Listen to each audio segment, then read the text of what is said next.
Alguien lo ocultó y lo hizo en nombre de Dios. Roma cayó. Pero su trono no quedó vacío. Alguien lo ocupó. Y lo hizo en nombre de Dios. Roma, 476 después de Cristo. El emperador ya no está. El gobierno cae. Pero la ciudad sigue viva, acueductos corriendo, foros vacíos, campanas, miedo. No hay legiones. No hay impuestos. No hay órdenes claras. Solo caos. Hambre. Silencio en los palacios. ¿Quién entra entonces? Los obispos. Tienen algo que nadie más ofrece. Pan de los graneros de la iglesia. Jueces cuando no quedan tribunales. Consuelo cuando el mundo se derrumba. La gente acude. Primero por comida. Luego por consejo. Al final, por dirección. Y allí aparece un nombre, León. León entiende la escena mejor que nadie. Si el Estado no te protege, la iglesia sí. Si el César no habla, habla el obispo. Si la ciudad tiembla, la basílica se vuelve centro. Con cada ayuda, con cada arreglo, con cada sermón, la balanza se mueve. De la toga a la túnica. Del palacio al altar. Roma no muere. Cambia de manos. Nace un nuevo tipo de poder, no de espadas, de autoridad. Pero esta influencia aún no es territorio. Falta el golpe legal que convertiría influencia en territorio. ¿Recuerdas lo que faltaba? El golpe legal que convertiría influencia en territorio. Roma ya escuchaba más al altar que al trono. Pero para gobernar una ciudad, hacía falta algo más que fe. Hacía falta un documento. Un texto apareció como por milagro. La donación de Constantino. Decía que el gran emperador había regalado Roma y todo Occidente al Papa. Un regalo divino, escrito 3 siglos después. Nadie podía comprobarlo. Los archivos estaban perdidos. Casi nadie sabía leer. Y los pocos que sabían, no se atrevían a dudar. El mensaje era simple. Roma siempre fue nuestra. Y quien no lo creyera, desafiaba la voluntad de Dios. Así, una hoja de pergamino valió más que un ejército. El miedo al infierno reemplazó a las legiones. Y el sello del Papa pesó más que la espada del César. Durante siglos, ese papel sostuvo un imperio espiritual. Una mentira convertida en ley eterna. Pero toda firma necesita una mano poderosa que la respalde. Y en el norte, un rey esperaba una corona. La fe ya había cambiado Roma. Ahora, una mentira escrita iba a cambiar el mundo. ¿Y qué pasa cuando una mentira escrita necesita convertirse en poder real? Necesita una corona y un rey dispuesto a pagar por ella. En el norte, Pipino el Breve acaba de robar un trono. Tiene ejército, tiene ambición. Pero no tiene lo más importante, legitimidad. Y en Roma, el Papa Esteban II tiene lo contrario. No tiene ejército, pero su firma hace reyes. Ambos se encuentran, cada uno viendo en el otro lo que le falta. Pipino ofrece espadas. El Papa ofrece la bendición de Dios. El trato es simple, casi perfecto. Tú me unges, yo te doy tierras. En el año 754, el Papa viaja hasta Francia. Coloca sus manos sobre la cabeza de Pipino. Y lo convierte en rey por la gracia divina. No por herencia. No por conquista. Por decreto celestial.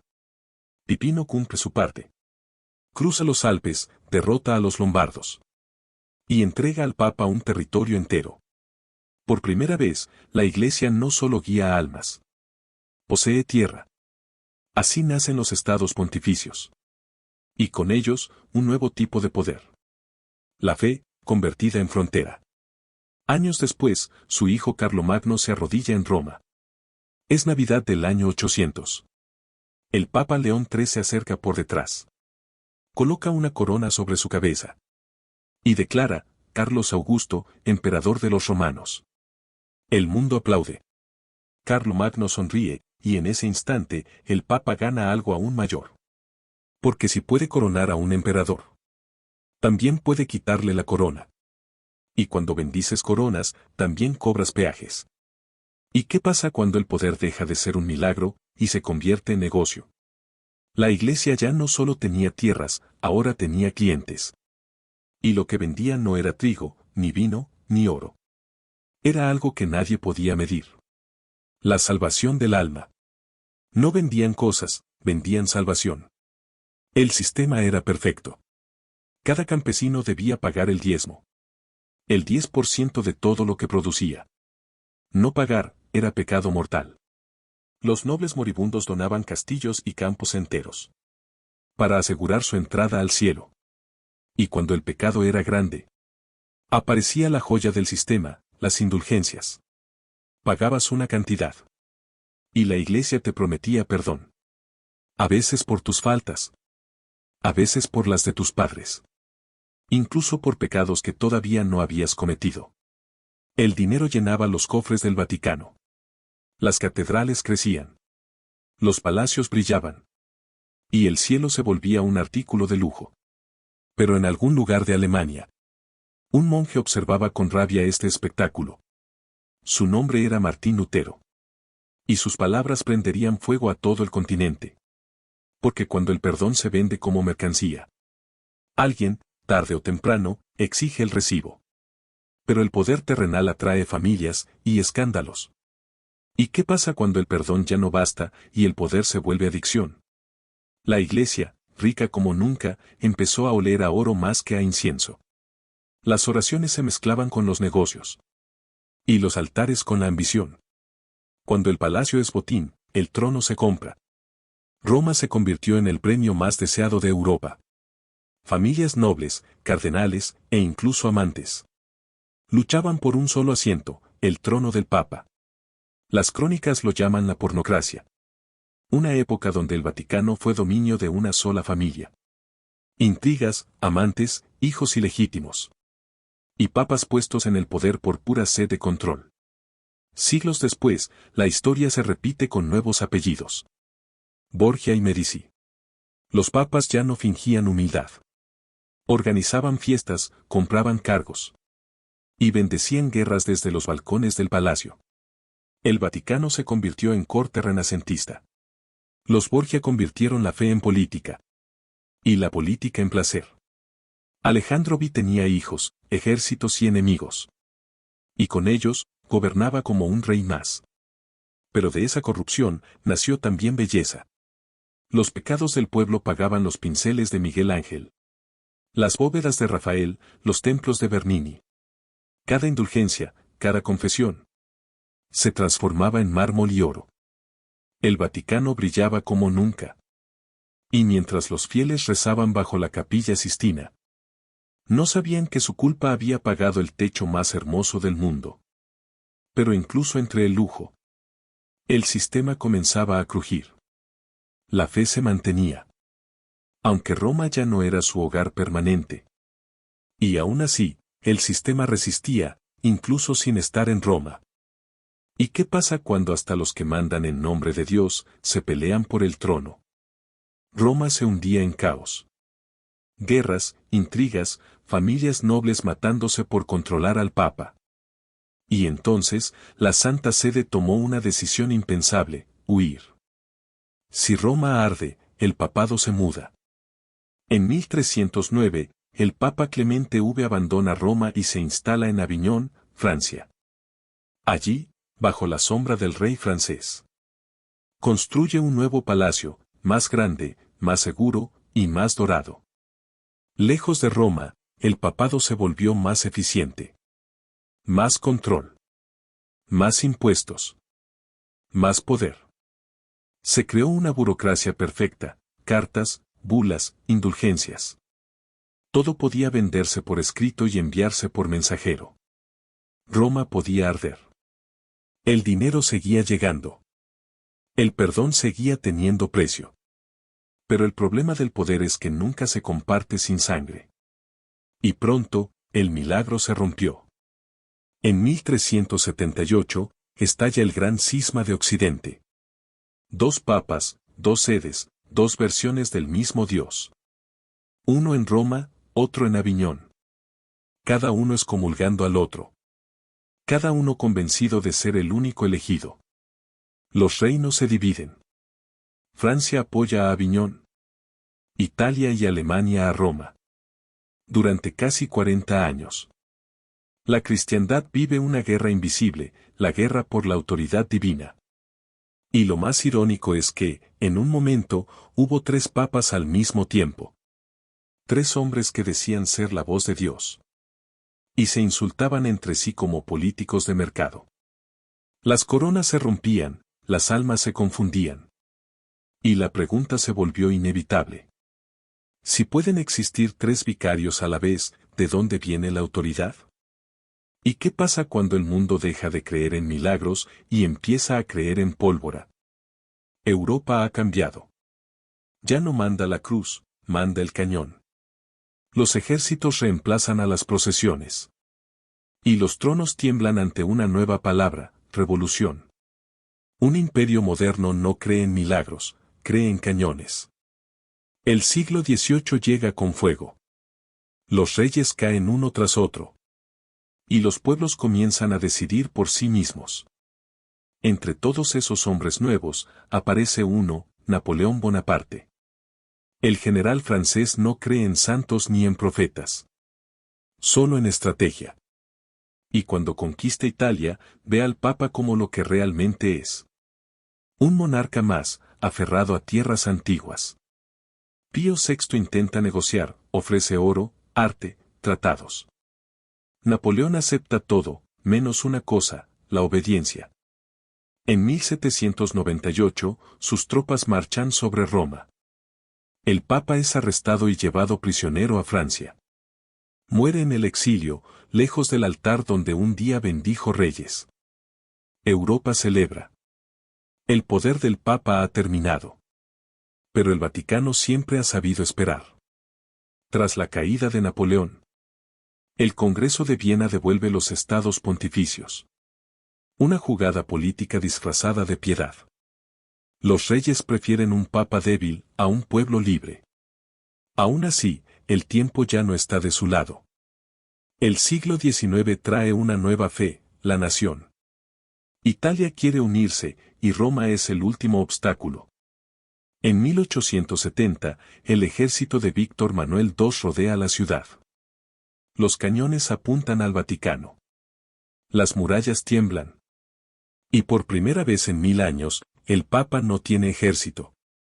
Solo rezos y orgullo. Las tropas entran. El Papa se encierra en el palacio y se declara prisionero del Vaticano. El imperio de la fe parece haber llegado a su fin. Pero el Vaticano nunca se rinde, solo cambia de forma. Parecía el final. Pero el jaque mate llegaría en versión mini. El Papa seguía encerrado. Durante casi 60 años, ningún pontífice salía del Vaticano. No reconocían al reino de Italia, y se proclamaban monarcas prisioneros. Era una derrota perfecta, porque jugaban el juego largo. Y entonces, apareció un nuevo tipo de político. No un rey, no un general, un dictador. Su nombre era Benito Mussolini.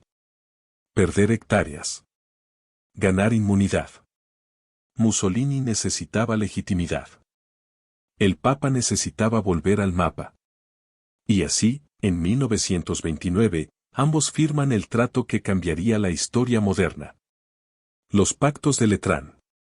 Italia reconoce al Vaticano como un Estado soberano.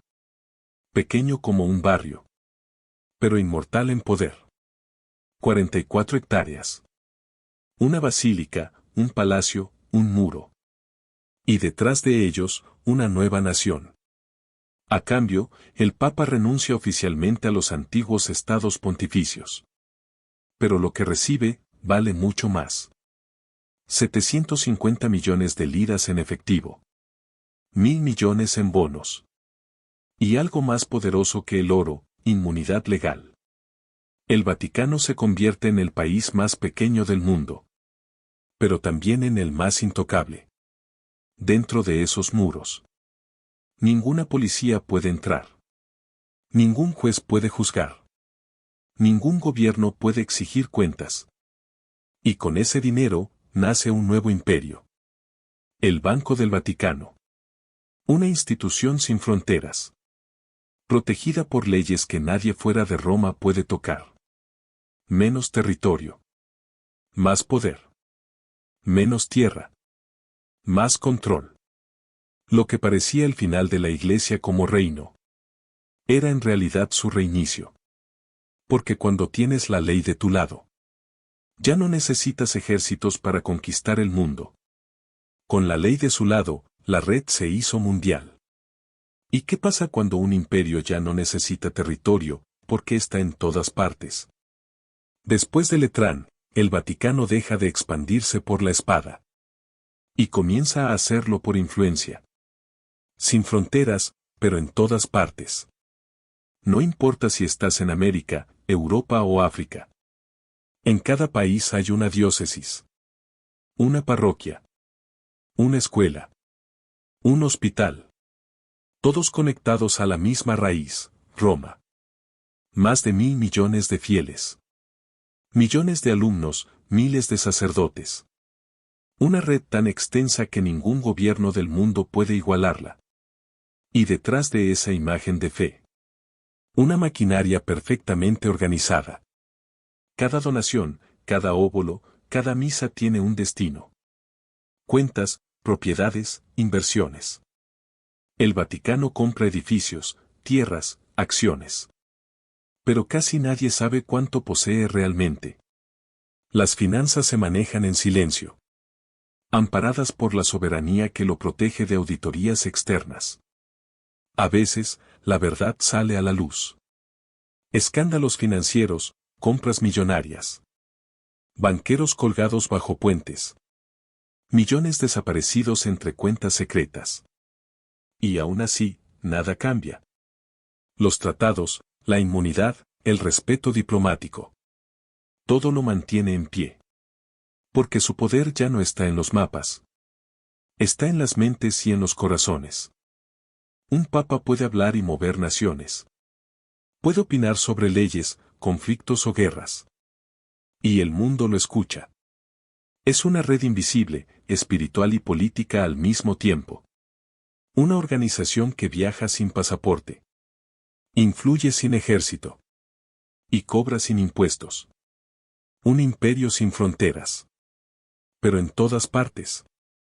Y aún con reformas, el misterio sigue siendo parte del método. El truco final, del mapa a la mente. Durante siglos, el Vaticano perfeccionó su obra maestra. Pasar del poder terrenal al poder mental. Desde el colapso de Roma en 476 hasta hoy. Ha sobrevivido a imperios, guerras y revoluciones. Porque entendió una verdad que pocos comprenden. El poder más fuerte no se impone con ejércitos. Se instala en la fe. Ya no necesitan conquistar tierras. Conquistan conciencias. Ya no mandan sobre ejércitos, sino sobre creencias. Cada cruz, cada escuela, cada palabra del Papa. Es una chispa que mantiene viva la misma idea. Que su autoridad viene de algo divino. Intocable, eterno. Y cuando un símbolo se vuelve sagrado, ya no puedes destruirlo. Puedes cerrar templos. Puedes quemar libros. Pero no puedes borrar una idea que vive en la mente de 1.000 millones de personas. Ese es el imperio invisible que aún domina el mundo moderno. No tiene fronteras, ni banderas, ni ejércitos. Solo fe, historia y memoria. Y mientras la humanidad cambia, ese balcón en Roma sigue ahí. La multitud espera, el Papa aparece. Y por un instante, el tiempo se detiene. Porque lo que se levantó sobre ruinas, mentiras y promesas, ya no es solo una ciudad. Es una ilusión tan perfecta, que incluso los que no creen, la respetan. La próxima vez que veas el balcón, pregúntate qué sostiene realmente ese mármol. ¿La piedra? ¿O 2000 años de creencia que se negaron a morir?